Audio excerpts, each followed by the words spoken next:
Thank you very much, Jenna. Having a great morning here at the Purple Berry Orchard, hanging out with Brent Wolf, making sure that things are in order for Open Farm Day coming up on Sunday. Good morning, Brent.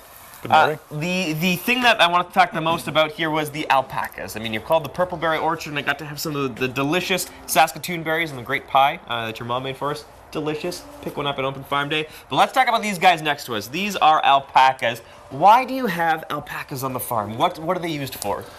We shear them every year and take the fleece and have it made into products. Okay, so these guys got shaved down what time of year? They're sheared when it starts getting warmer in May. Okay, gotcha. So from these guys here with their fancy coats, we end up with a bag of, we call it fleece or we call it wool? We call it fleece. Okay, what do we need to know about this fleece? How is this different than wool that'll be in some sweaters and suits? The fleece is very fine, and so it's not itchy at all. It's got a crimp to it. You can see the crimp there. Yeah. So why does it have that? It provides the density, warmth. Okay.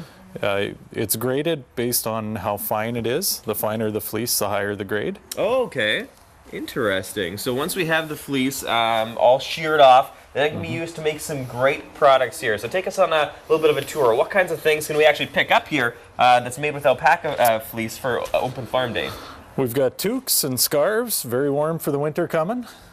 We sell a lot of socks as well in different styles. Again, very warm, and because they're hypoallergenic and the fleece, they're not itchy at all. And that's key too. I did not know that alpaca fleece was hypoallergenic because it's missing some component that's in sheep wool, is that right? The lanolin, yes. Lanolin, that's the phrase? Okay, very cool. So we've got a whole bunch of different stuff to make sure that you are ready to go because, hey man, it's fall time right now. Winter's coming. This stuff is going to be very, very cozy and look very, very fashionable.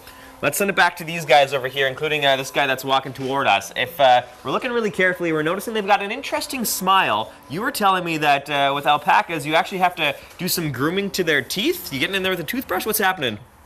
When we're shearing them in the spring, we're making sure that they have the proper bite. And so if their teeth aren't wearing properly, we'll actually trim them down. No kidding, hey? And I also noticing when we're looking at their legs towards the bottom of their hooves, almost said feet, it looks like they're wearing little alpaca Uggs. Why do you keep the fur a little bit longer down there?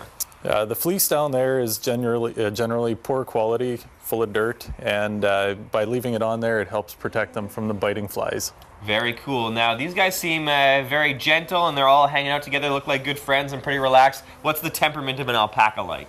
Oh, they're very easy to be around. They're not aggressive at all. Great. And just quickly before we wrap it up here, when we come to visit you on Sunday for Open Farm Day, we're not just going to see the alpacas, a whole bunch of different animals on the farm, like?